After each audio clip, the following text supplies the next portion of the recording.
down. Put them away now. Amnesty. Thank you very much, Councillor Meru, for that introduction. The political leader of the United National Congress, the Member of Parliament for Siparia, and the leader of the opposition in the Parliament of Trinidad and Tobago, the Honorable Kamala Prasad Bisesa. And let's show her Fyzabad welcome again. Good evening, ladies and gentlemen. Welcome all. It is so good to have you out in your hundreds here tonight. And as I look along, I see a sea of yellow, Rudy, to examine the many issues affecting you, the citizens of Trinidad and Tobago. We are happy to welcome you to Fyzabad as the United National Congress continues its public meetings throughout the country to raise the issues and to prosecute the issues that affect all of you, the citizens of Trinidad and Tobago. A special welcome to my fellow speakers on the platform tonight, to fellow parliamentarians this year. The chairman would have outlined who are here, so we have people here from Stanley Grande, from Mayaro, and I want to say a very special welcome to Fyzabad. We are very happy that you've traveled this long distance to join us here. And of course, the constituency executives, our activist friends, and all those joining us on the various media platforms. Brothers and sisters, here in Fyzabad, we have our fair share of the problems facing citizens, as in the other parts of the nation. We have the issues of rising crime, poor infrastructure, unemployment, local government underfunding, and I'll say a few words about the Siparia Regional Corporation in respect to this as I go along. And of course, one of the biggest challenges, and which I want to speak a little bit about tonight, are the challenges that many of you, not only in Fyzabad, but throughout Trinidad and Tobago, face in terms of accessing health care, the issues you face, and you would have faced, when you try to access health care in our hospitals. So, ladies and gentlemen, before I do that, I just want to deal very briefly, because I know you're here to listen to the political leader. She just arrived, I'll give her a few minutes. I know you're here to listen to her, but I just want to deal briefly with just a few issues in Fyzabad and a few issues in the health sector. So, in the constituency of Fyzabad, it appears almost as if this PNM government wants to isolate Fyzabad from the rest of the nation. Why do I say that? It's a challenge to get into Fyzabad. My colleague, the MP for Oropouche East, mentioned the challenge in the creek, in the Mosquito Crack. But again, we have a challenge if you are trying to get into Fyzabad from the highway, you have to take the Delay Road. That's in a terrible state of disrepair.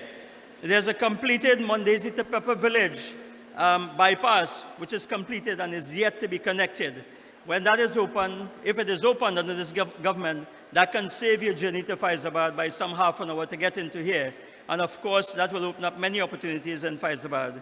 We have the issue, again, as you come on, Rudy, you would not have seen it in the dark, but we have the issue of the collapsed Wassa water main, which has fallen into the Bodoe River, and which remains after 6 months to be repaired.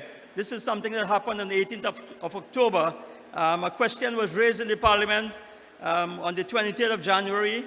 The minister responded that the tendering was in process and work is expected to commence the end of February.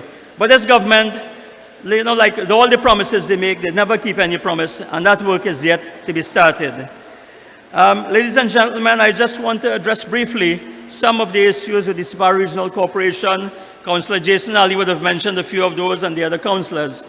And just to refer to a 5.4 million supplementation that was received in the mid-year budget review.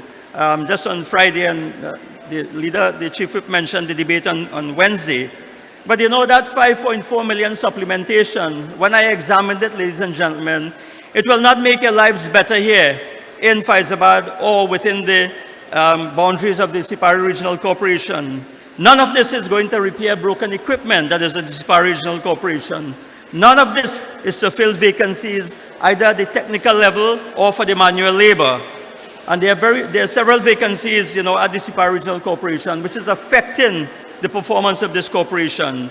And of course, none of this is to deal with the additional burden imposed on the Siparia Regional Corporation by the closure of Petrotrin. And that is a big issue. Now the Siparia Regional Corporation is burdened with looking after the playgrounds, all the facilities that were formerly maintained by Petrotrin, and the new company replacing Petrotrin is yet to take up that slack. And of course, all of this has been asked of the SRC chairman without any additional allocation of fundings. I also want to make a quick mention of the rush that is being, we see a rush in the Parliament to make Siparia Regional Corporation a borough together with the Digomatin Regional Corporation. Ladies and gentlemen, we have no problem with that. We are all for progress. We will not stand in the way of progress.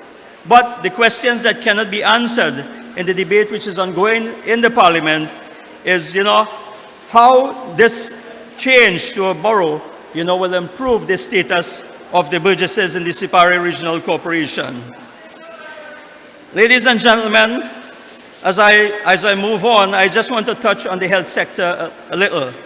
Now, the WHO declaration just a few days ago that the COVID-19 pandemic is no longer considered a public health emergency is welcome news for all of us in Trinidad and Tobago, especially after our population endured so much suffering over the past 3 years. Patients with diabetes, high blood pressure, heart disease, and cancer suffered terribly during the COVID-19 due to the failure of this government's so-called parallel healthcare system. And I make no apology for going back to this, my brothers and sisters, because now we are seeing the effects of that failure. They fooled the population into believing that this normal healthcare system was functioning whilst they used the Cuva Hospital, built under the partnership government, the Cora Hospital, and the Augustus Long Hospital for COVID-19. But really, was there a parallel healthcare system? What did they do? They diverted the resources from the regular healthcare system into the parallel healthcare system. So what that meant is that those of you who want to get your surgeries done, who want to have your cataracts done, who want to have other procedures done, ended up on a waiting list. And now there is a backlog. In fact, the Simongal report speaks to an NCD debt in terms of the population that needs to be dealt with. So, ladies and gentlemen, the questions really in the health sector is whether this government has a plan to treat with this backlog. This is a big issue. COVID is finished, but we have another issue that we need to deal with, and I'm sure many of you who have been waiting and have been turned back appointment after appointment in the health sector would be wondering when your date for surgery is coming up, when your date for your cataract is coming up, and of course, when your dates for other appointments are coming up. So, I ask tonight, ladies and gentlemen, what is this government's plan to treat with the thousands of citizens who are waiting on these procedures? It appears that the Minister of Health has none. And my colleagues would have mentioned earlier, my colleague Saddam Hussein would have mentioned $1.1 billion in legal fees. And I can tell you that $1.1 billion can go a long way towards fixing some of the problems in the health sector. And of course, this government has to get its priorities right.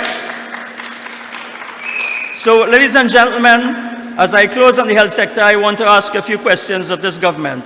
And I want to ask tonight, when will the 230-bed Cuva Hospital, fully equipped, be returned to the regular healthcare system, since the Minister of Health is on record as saying that the COVID-19 numbers are on the decline?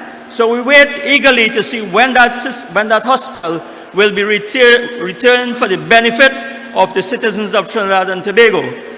The other question I want to ask is, what is the proposed future use of the 50-bed Augustus Long Hospital?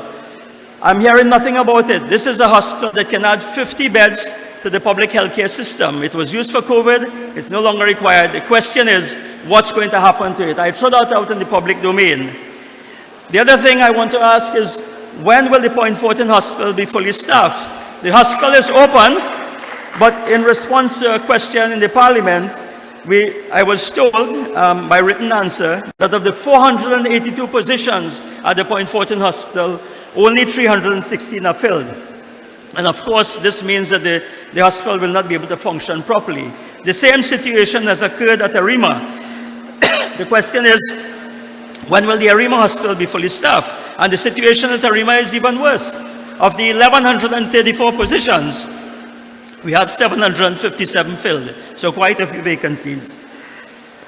So my brothers and sisters, as I close, I just want to say, Trinidad and Tobago is in crisis under this PNM government.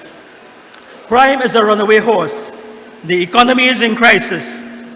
Unemployment and underemployment is high. The health sector is in collapse.